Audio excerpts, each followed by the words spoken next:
I accept your rejection, Alpha. Then she walked away before he could take it back. Hello, everyone.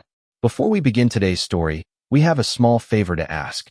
Please hit the subscribe button and turn on the notification bell so you never miss any of our channel's new videos. It is quick, it is free, and it is one of the best ways to support us as we continue bringing you more dramatic, emotional, and unforgettable stories like this one. Your support truly means the world to us. Before we begin, tell us in the comments where in the world you are watching from and what time it is where you are right now. We love seeing how far these stories travel and discovering who is joining us from around the world today. Now let us begin today's story.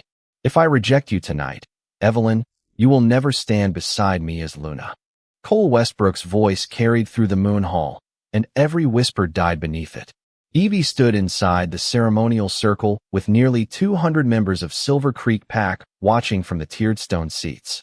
Moonlight poured through the glass ceiling, turning the ancient floor silver beneath her shoes. Only moments earlier, the moonstone had awakened when she and Cole stepped near each other. The bond had been unmistakable. Evelyn Hart, the quiet 24-year-old Omega who organized food deliveries for elderly Pack members and spent her weekends helping at the community clinic, was the Alpha's destined mate. Yet Cole looked at her as though destiny had handed him a political problem. Savannah Pierce stood beside her beta father near the front row, dressed in ceremonial blue. Everyone knew what her family offered: influence, territory, alliances. Evie offered none of those things. I understand, Evie said. Cole's expression tightened. Perhaps he had expected tears. Perhaps pleading. You should understand what this means. Once the rejection is accepted, there may be no way to restore what was broken. Evie felt the bond between them trembling like a distant note. It hurt, but beneath the hurt came clarity. For years, she had believed being chosen would prove she belonged. Now she understood something painfully simple. A bond could recognize her and still place her before a man who did not value her. She lifted her eyes to Cole. Then say what you brought me here to hear. Unease moved through the hall. Cole glanced toward Savannah's father, then toward the elders. His jaw tightened. I, Cole Westbrook, Alpha of Silver Creek, reject Evelyn Hart as my mate. The words settled into silence. Evie's breath caught. The bond pulled once, then began fading. She pressed her fingertips together until they stopped trembling. She would not pretend it did not hurt. Dignity was not the absence of pain. It was deciding that pain would not speak for her. Cole watched her, and uncertainty appeared in his eyes too late. Evie took one steady breath. I accept your rejection, Alpha. The moonstone flashed. A silver crescent appeared for one heartbeat across Evie's wrist. Miriam Vale, the elderly keeper of moon records, rose abruptly from her seat. Wait. Cole saw the mark too. His face changed. Evie. She stepped outside the ceremonial circle. The strange mark vanished, but something else happened. The moonstone behind Cole dimmed. Then it went completely dark. A murmur swept through the hall. Miriam stared at the dead stone as if witnessing something impossible. Cole took a step after Evie. Evie, wait. She stopped at the doorway but did not turn around. I made a mistake, he said. There it was. The sentence he should have understood before making his choice. Evie closed her eyes briefly. Part of her wanted to look back. The part that had imagined standing beside him since they were teenagers. But another part, quieter and wiser, knew that immediate regret did not erase deliberate rejection. Then learn from it, she said. Cole moved toward her. Let me take it back. Evie opened the door. Cold night air touched her face. You told me your choice in front of everyone. I gave you mine. Then she walked into the moonlit night. Behind her, the moonstone remained dark for the first time in 400 years. Miriam looked down at an ancient symbol appearing slowly across the ceremonial floor and whispered words no one else understood. The rejected Luna has awakened. Evie did not return to Silver Creek the next morning. She did not return the morning after that either. Within 3 days, the small apartment she had rented near Pack territory was empty. Her community clinic schedule had been transferred, and the few belongings that mattered to her were packed into 2 suitcases. People expected drama. Evie gave them none. She left behind no angry letter, no accusation, no attempt to make Cole jealous. She simply drove 40 miles north to Havenridge Sanctuary, a quiet community on Crown territory where wolves without packs and omegas recovering from rejected bonds could rebuild their lives without being treated like failures. The first week was harder than Evie admitted. Some mornings, she woke expecting to feel the familiar thread connecting her to Cole, only to find silence. She learned that grief could exist besides certainty. Missing what she had hoped for did not mean she had made the wrong choice. Havenridge gave her work before it gave her answers. She organized donated clothing, prepared meals, helped elderly residents complete paperwork, and spent long afternoons listening to people whose stories sounded painfully familiar. Nobody there asked what rank she had lost. They asked whether she wanted coffee. Nobody whispered about the alpha who had rejected her. They asked whether she could help arrange chairs for dinner. Ordinary kindness became its own kind of medicine. 2 weeks after Evie arrived, a 19-year-old Omega named Lily suffered a wave of panic after receiving confirmation that her former mate bond had fully dissolved. Evie found her sitting beneath an old oak tree behind the sanctuary, struggling to steady her breathing. "I thought I would feel free," Lily whispered. "Why does it still hurt?" Evie sat beside her. "Because freedom and grief can arrive together." Lily looked at her through frightened eyes. "Does it ever stop?" Evie could not promise what she did not know. "I think it changes." She gently offered her hand. Lily took it. The moment their palms touched, warmth moved through Evie's wrist. The silver crescent appeared again. This time it did not vanish. Pale light traced the curve of the mark while a strange sensation traveled from Evie's hand toward Lily, gentle as moonlight across water. Lily's breathing slowed. Her shoulders relaxed. "What did you do?" Evie released her hand immediately. "Nothing." But that was not true. She had felt Lily's broken bond, not as words or memories, but as an aching emptiness searching for somewhere to rest. Then, somehow, the ache had quieted. Across Silver Creek, Cole stood alone inside the moon hall. The ancient stone remained dark. Savannah had stopped waiting for him to announce their alliance. The elders had stopped pretending nothing had changed. Cole stared at the doorway where Evie had disappeared and finally understood that regret was not the same as repair. He had thought leadership meant choosing what made his pack look strongest. Evie had spent years quietly making the pack stronger without ever asking to be praised for it. Now she was gone, and the absence was visible everywhere. An elder entered carrying a sealed message. "Alpha, this arrived from Crown territory." Cole opened it. Havenridge Sanctuary had reported an unexplained lunar event involving a rejected Omega. His eyes stopped on one name, Evelyn Hart. 40 miles away, Evie stood beneath the oak tree staring at the silver crescent on her wrist. For the first time, 7 tiny points of light appeared around it. And deep inside the Royal Archive, a manuscript sealed for 400 years quietly unlocked itself. By the time Cole reached Havenridge, Evie had already learned how different peace felt from silence. Peace had voices in it. Children laughing near the dining hall. Coffee brewing before sunrise. Residents arguing cheerfully over card games. Silence was what she had carried away from Silver Creek, the empty place where a future she once imagined had disappeared. She was sorting winter coats in the sanctuary storeroom when Lily appeared at the doorway. "Someone is asking for you." Evie glanced up. "Who?" Lily hesitated. "Alpha Westbrook." Evie's hand stopped. The old bond did not return. There was only a quiet ache, followed by something stronger. Choice. She walked outside and found Cole beneath the oak tree where the silver mark had first remained on her wrist. He looked different without the moon hall surrounding him. Less like an alpha, more like a man who had spent 2 weeks hearing his own decision echo back at him. "Evie." "Cole." He seemed surprised she used his name. "I came to apologize." She waited. Cole looked toward the sanctuary buildings. "Silver Creek has changed since you left." "I'm sure it has. People keep asking questions I cannot answer." "The clinic lost volunteers. 3 family disputes reached the council because you were not there to help settle them. Mrs. Dawson told me I had no idea how much work you did because you never announced it." A faint sadness touched Evie's expression. "You drove 40 miles to tell me your pack misses free labor?" Cole closed his eyes briefly. "That sounded terrible." "It sounded honest." He nodded. "Then let me be more honest. I thought strength was something other alphas had to recognize in me. I thought choosing Savannah would secure alliances and make Silver Creek harder to challenge. When the bond revealed you, I saw everything you were not on paper and ignored everything you were in real life." Evie felt the words land, but she did not let them decide for her. "And now I know I was wrong." Cole stepped closer, then stopped several feet away. I want to take back the rejection. Evie looked at him for a long moment. Once, those words would have been everything she wanted. Now they were simply words she deserved time to examine. I believe you are sorry, Cole. Hope entered his face. But forgiveness and reunion are two different choices.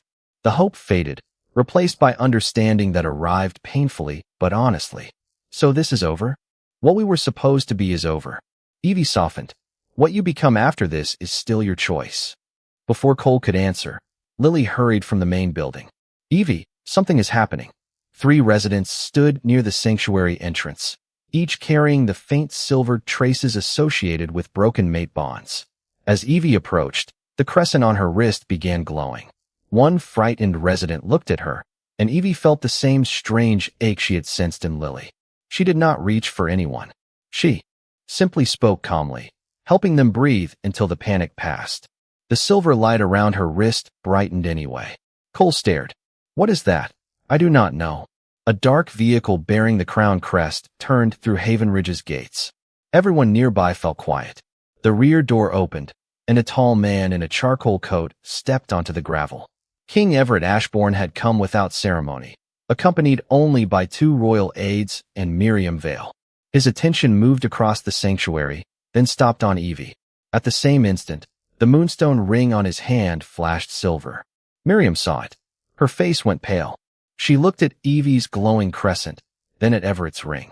Your Majesty, she whispered, do not move. Everett remained still. Evie met the Alpha King's eyes across the courtyard. There was no familiar mate bond between them, no instant claim, no command. Yet the 7 tiny lights around her crescent awakened one by one. Miriam opened the ancient book she carried and found a symbol that had not appeared in 4 centuries. Then she looked directly at Evie. Who rejected you?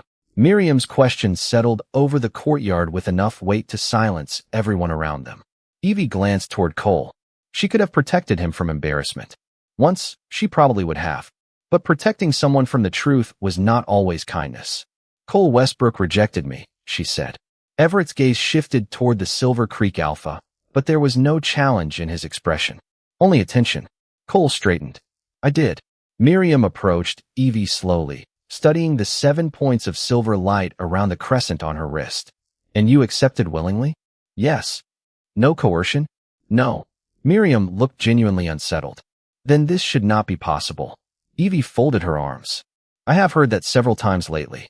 I would appreciate hearing what is actually impossible. Everett's mouth almost curved into a smile. Miriam opened the ancient book. When a rejection is formally offered and accepted, the mate bond is supposed to dissolve. Whatever spiritual energy formed it returns to the moon. It does not remain with either wolf. Cole frowned. Then what happened to hers? That is what we came to determine. Everett finally stepped forward. His moonstone ring brightened, and Evie's mark answered immediately. She felt no pull toward him, no invisible command demanding closeness. Instead, warmth moved through her wrist, followed by a peculiar sense of recognition, as though 2 ancient objects had remembered something their owners had forgotten. Everett stopped several feet away. Does that hurt? He asked. The question surprised her. No. If it does, tell me, and I will step back. Cole looked between them, something difficult passing across his face. Evie noticed, but she refused to make Everett responsible for Cole's regret. Miriam turned several fragile pages. Your Majesty, the sanctuary reports began before we arrived. Rejected wolves experiencing severe emotional distress became calmer around Miss Hart. That suggests the energy did not disappear. Where did it go? Evie asked. Miriam looked directly at her. Into you. Lily moved closer. She helped me. Evie shook her head. I sat with you. That was helping. The simplicity of Lily's answer caught Evie off guard. Everett noticed. Perhaps the power did not create something new in you, he said. Perhaps it found something already there. Cole lowered his gaze. It was exactly what he had failed to understand. Evie had always carried value before anyone important recognized it. Miriam closed the book. There is only one place where I can confirm this. The Royal Archive. Everett looked at Evie. Would you come with us? Cole spoke before she could answer. Evie, you do not know what the crown wants from you. Everett turned toward him calmly. Neither does the crown. Then he looked back at Evie. Which is why she decides. The words landed differently from a command. Evie studied the Alpha King. He had arrived with authority enough to order almost anyone in the territory, yet he was waiting for an Omega from a sanctuary to answer him. "I will go," she said, "but I want Havenridge protected from becoming a spectacle because of me." Everett nodded immediately. "Agreed. And if your archive says I belong to someone?" His expression became thoughtful. "Then the archive will have confused history with ownership." Evie held his gaze. For the first time since her rejection, curiosity became stronger than grief. Behind them, Cole stood quietly beneath the oak tree and finally understood something he could not undo. Everett had known Evie for minutes, yet he had already asked what Cole had forgotten to ask when it mattered most. What did she want? As Evie walked toward the royal vehicle, the crescent on her wrist brightened. Miriam glanced down at the ancient book and stopped. New silver words were appearing across a page that had been blank for 4 centuries. She read them once, then again. "Your Majesty." Everett turned. Miriam's voice dropped to a whisper. "The crown has recognized the rejected heart." The royal vehicle had traveled less than half a mile when Evie looked through the rear window and saw another car following at a respectful distance. She recognized Cole's dark sedan immediately. Everett noticed where she was looking. "Do you want me to ask him to leave?" "No," Evie said. "If he has something left to say, I would rather hear it once than wonder about it later." Everett nodded and said nothing more. That restraint was becoming difficult for her not to notice. 10 minutes later, the small convoy stopped at a quiet overlook above Havenridge, where the road curved toward Crown territory. Cole stepped from his car, but did not approach until Evie opened her door. "I know you are leaving for the Royal Archive," he said. "I needed one more chance to say this correctly." Evie waited beneath the pale afternoon sky. Everett and Miriam remained near the royal vehicle, far enough away to give them privacy. Cole drew a slow breath. "I rejected you because I was afraid." Evie's expression softened, but she did not rescue him from the admission. "Afraid of what?" Looking weak, he glanced toward the distant mountains. Savannah's family offered alliances. Influence. Other alphas respected that. Then the moon chose you, an Omega without political connections, and instead of asking why destiny might value something I had overlooked, I worried about what everyone would think of me. Evie felt the old sadness, but it no longer controlled the room. "And now you want me back because you understand?" "I want another chance because I understand how badly I failed you." Cole met her eyes. "But I also know wanting one does not mean I am owed one." That mattered. Evie stepped closer, not as his mate, but as someone willing to acknowledge honest growth. "I believe you are sorry, Cole." Hope flickered across his face. "And I forgive you." His breath caught. But forgiveness and reunion are 2 different choices. The hope changed into something quieter. "Acceptance. You are not coming back." "Not as your mate." Cole nodded slowly. For once, he did not argue with an answer he disliked. "Then I will become better without expecting you to reward me for it." Evie smiled faintly. That would make the apology mean something. When she returned to the royal vehicle, Everett did not ask what Cole had said. He simply opened the door for her. Evie paused. "You are not curious?" "Very. But you are not asking?" It was your conversation. Something inside her shifted. Not destiny. Trust. During the remaining drive, Miriam studied the silver words that had appeared in the manuscript. At the Royal Archive, she led Evie and Everett beneath the palace into a circular chamber lined with moonstone tablets. Cole did not follow. His road had turned back towards Silver Creek. Miriam placed the manuscript on an ancient table. "There is something you both need to understand." The crown did not respond because Miss Hart was rejected. Evie frowned. "Then why?" Miriam looked at the crescent on her wrist. "Because of what she became afterward." She translated the first visible line. "When the rejected heart chooses grace without surrender, the crown shall remember." Everett's moonstone ring glowed. Evie's crescent answered. Miriam turned the page. Most of it remained blank, except for 2 newly awakened words. Lunar Grace. Evie stared at them. "What does that mean?" Miriam's voice became almost reverent. "A sacred power believed lost for 400 years. It cannot be inherited. It cannot be commanded. And according to this record, only one kind of Luna has ever carried it. The 7 lights around." Evie's crescent awakened together. Everett looked from the manuscript to Evie. Miriam slowly revealed the next line. "The Alpha Kings rejected Luna." Evie read the words twice before looking at Miriam. That title makes it sound as though King Everett rejected me. Miriam shook her head. That is not what it means. She carefully turned the manuscript toward Evie. The oldest translation describes a woman whose first mate bond was rejected and fully accepted, yet whose spirit transformed the broken bond rather than surrendering to it. Only afterward could the crown recognize her as a sacred Luna. Everett remained beside the moonstone table, his expression thoughtful. So the crown recognized her before I did. Exactly. Miriam traced the faded writing without touching it. And that distinction matters. Evie looked at the silver crescent on her wrist. For weeks, she had thought Cole's rejection had left an empty place inside her. Now Miriam was suggesting the emptiness had become something else. Lunar Grace, Evie said. What can it actually do? We do not know everything. Miriam moved to a row of moonstone tablets. But the surviving records describe it as a stabilizing force connected specifically to damaged mate bonds. It cannot erase grief. It cannot force forgiveness.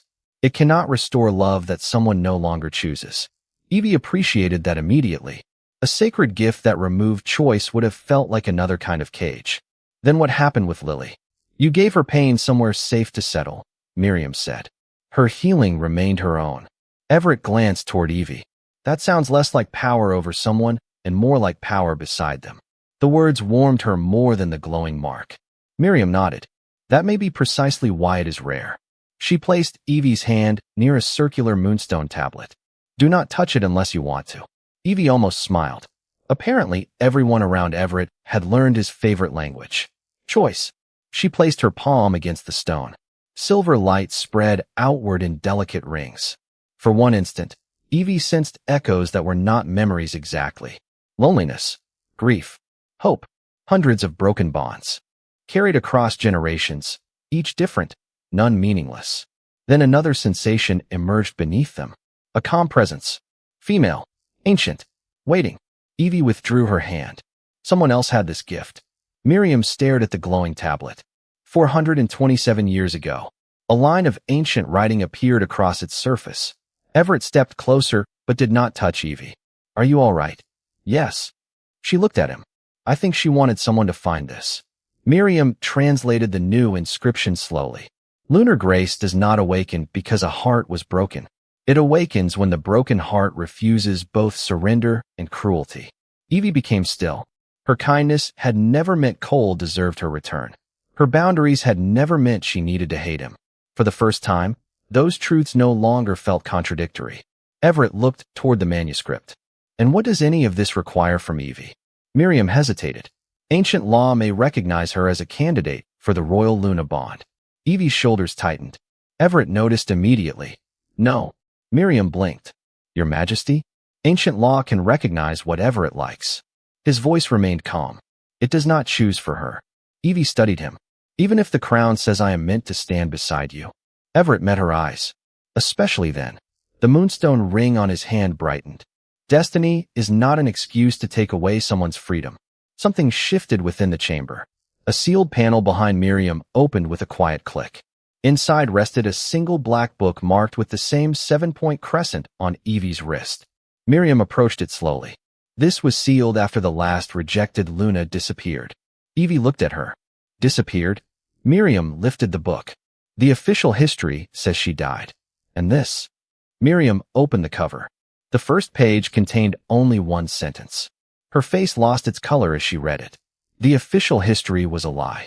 Miriam kept the black book open beneath the silver light, but for several seconds she said nothing. Evie watched her expression change from disbelief to something closer to sorrow. What does it say? Everett asked. Miriam turned the book, so they could see the faded handwriting. The last rejected Luna was named Eleanor Vale. The official record claims she died during the winter of 1599. According to this journal, she left the royal court voluntarily. Evie frowned. Why would they lie about that? Miriam carefully turned another page. Because Eleanor discovered something the crown did not want remembered. Everett's expression hardened, not with anger, but concentration. My family wrote the official history. Your ancestors did, Miriam corrected gently. You are responsible for what you do with the truth, not for what they chose to hide. Evie looked at her with quiet appreciation. The distinction mattered. Miriam continued reading. Eleanor had once been rejected by an alpha from a powerful northern pack.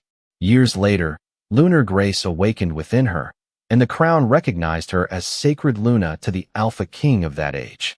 The pattern was almost identical to Evie's. But one sentence appeared repeatedly in Eleanor's private notes. The crown may recognize a bond, but recognition is not ownership. Everett glanced at Evie. She believed what you believe.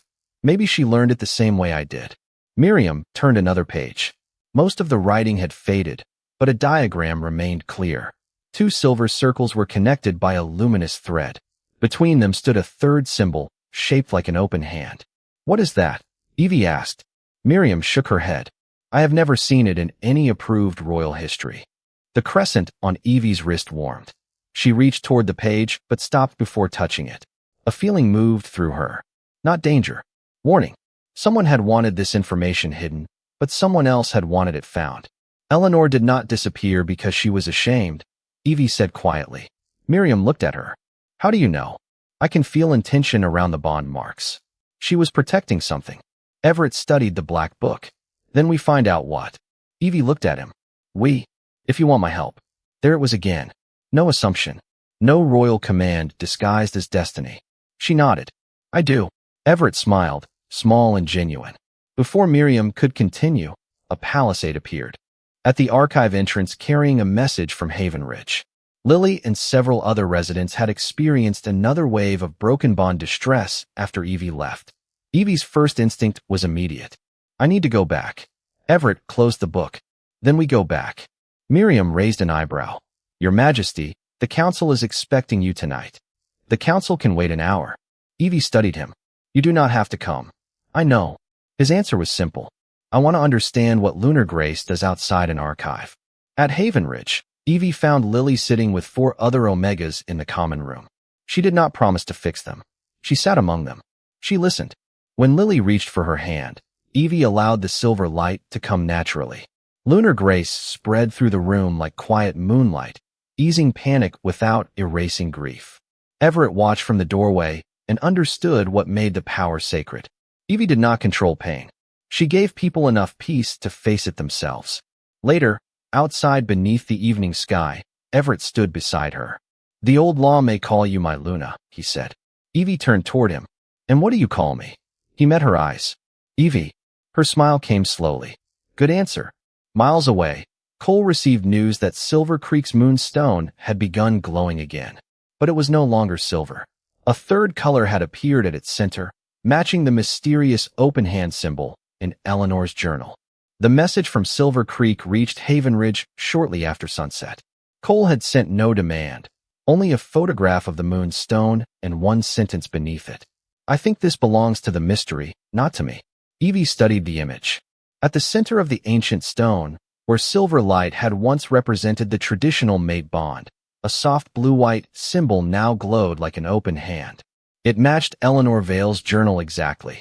Everett stood beside Evie without looking over her shoulder until she offered him the photograph. Cole sent this, he asked. Yes. Everett examined it. Then he is learning. Evie glanced at him. There was no jealousy in his voice. That mattered more than she expected. An hour later, Miriam arrived from the royal archive carrying Eleanor's black journal and 3 sealed records. They gathered around a wooden table in Havenridge's quiet reading room while rain tapped against the windows. Miriam opened the oldest document. I found a reference to the third symbol. Evie's crescent warmed immediately. What does it mean? Choice. Everett leaned forward. Miriam continued. Ancient werewolf law recognized 3 forces within a sacred bond. The moon represented destiny. The crown represented responsibility. And the open hand represented consent. Silence filled the room. Evie looked at Everett. Then why was the third symbol erased? Miriam's expression darkened with concern. That is what Eleanor discovered. Centuries ago, some royal scholars began teaching that a recognized mate bond was absolute. Eleanor argued that the oldest law said the opposite. Destiny could reveal a connection, but neither rank nor magic could complete it without freely given choice. Everett sat back slowly. Someone removed the part of history that limited the crown. That appears to be what happened. Evie thought of Cole standing in the moon hall, believing leadership required him to reject what others might consider weakness. Then she thought of Everett refusing to use ancient law even when it seemed to favor him. Two powerful men. Two completely different understandings of strength. Miriam turned to the final record. There is more. Eleanor did not abandon the royal court because she rejected the Alpha King. Then why did she leave? Evie asked. To protect the original covenant. Miriam revealed a faded map showing a hidden chamber beneath Silver Creek's Moon Hall. She concealed something there before disappearing from public history. Everett looked toward Evie. The same place where your rejection happened. The realization sent a quiet chill through her. The moonstone had not gone dark because Cole had rejected her. It had gone dark because an ancient law had been broken in the very place built to protect choice. We need to go back, Evie said. Everett nodded. When you are ready. She held his gaze. I am ready now. Before dawn, they arrived at Silver Creek. Cole waited alone. Outside the Moon Hall. He looked at Evie, then Everett, and stepped aside. Whatever is beneath there, you should be the one to open it. No claim. No plea. Just acceptance. Evie gave him a small nod. Inside, the open hand symbol glowed beneath the moonstone. She placed her palm against it. Lunar Grace answered. A hidden section of the ceremonial floor illuminated, revealing words untouched for centuries. Miriam translated them aloud. No Luna belongs to the crown. No mate belongs to an alpha. What the moon reveals, two hearts must still choose. Everett looked at Evie, and something quiet passed between them. Not command. Not prophecy. Possibility. Evie smiled. So even ancient destiny understands boundaries. Everett smiled back. Apparently better than some kings did. The stone shifted softly, revealing a sealed compartment beneath it. Inside rested a silver scroll bearing Eleanor's crescent. Miriam unfolded it carefully. Her eyes widened at the first line. This is not a law. Evie stepped closer. What is it? Miriam looked at her. A prophecy about the next Alpha King's rejected Luna. Miriam carried the silver scroll to the center of the Moon Hall, where dawn was beginning to color the glass ceiling above them. Evie stood between Everett and Cole, but for the first time, she did not feel caught between two possible futures. Cole belonged to a lesson she had survived. Everett belonged to a possibility she had not yet chosen. She belonged to herself. Miriam carefully translated the prophecy. When the crown forgets why the first bond was broken, the rejected heart shall awaken lunar grace and restore the third promise. Everett looked toward the glowing open hand symbol. Choice. Miriam nodded. The missing foundation of the original mate law. She continued reading. The Alpha King's rejected Luna shall not be given to the king by destiny. She shall stand before him freely, and only her choice may complete what the moon begins. Evie's crescent illuminated. Everett's ring answered, but he remained where he was. He did not reach for her. There is another line, Miriam said. Her expression changed. The first mate bond was not broken by rejection. It was broken to protect someone from a crown that had forgotten consent. Cole stared at the ancient inscription. So everything we were taught about absolute mate bonds came afterward. Apparently, Miriam replied. Cole looked at Evie, shame passing quietly across his face. I used tradition to justify fear. Evie met his eyes. Then change what you teach after today. He nodded. I will. There was no promise that she would return, and he no longer asked for one. That was how Evie knew his regret had finally become growth. By noon, Cole had called Silver Creek's council together. He proposed that no alpha could use rank, alliance, or pack pressure to interfere with an individual's decision regarding a mate bond. Evie listened without taking credit. Some lessons belonged to the person willing to live them. Later, outside the Moon Hall, Everett found her beneath the old maple trees. Miriam believes you should come to the royal court, he said. Evie smiled faintly. What do you believe? I believe I would like you there. He paused. But not as a title you have not chosen. The honesty in his voice felt warmer than prophecy. Then I will come, Evie said. Not because the crown recognized me. Because I want to know the man wearing it. Everett's expression softened. That seems fair. And slow. As slow as you need. Evie offered her hand. This time, she was the one who reached first. When Everett took it, Lunar Grace moved between them like soft silver light. There was no command in it. No force. Only recognition waiting for choice. The open hand symbol inside the Moon Hall glowed brighter. Weeks later, Havenridge became the first crown-supported sanctuary for wolves recovering from broken mate bonds. Evie continued working there while dividing her time with the Royal Archive. Cole returned to Silver Creek and began rebuilding trust without expecting forgiveness to become reward. Everett visited Havenridge without ceremony whenever his duties allowed, and somewhere between shared coffee, difficult conversations, and quiet walks, destiny stopped feeling like an order and began feeling like an invitation. Yet one mystery remained. Late one evening, Miriam discovered a second layer hidden beneath Eleanor Vale's prophecy. Under moonlight, new words appeared along the scroll's edge. Evie read them slowly. The Alpha King's rejected Luna shall awaken when the crown has forgotten why the first mate bond was broken. Beneath the sentence appeared an image of an Alpha King and a Luna connected by a silver thread. Between them, the open hand protected the bond. But behind all three symbols stood a fourth mark, older than the crown itself. Miriam went completely still. Everett looked at her. "What is it?" She closed the ancient book with trembling care. The reason Eleanor disappeared. Evie's crescent turned warm. Somewhere deep beneath Silver Creek, a second hidden chamber answered with a single quiet click.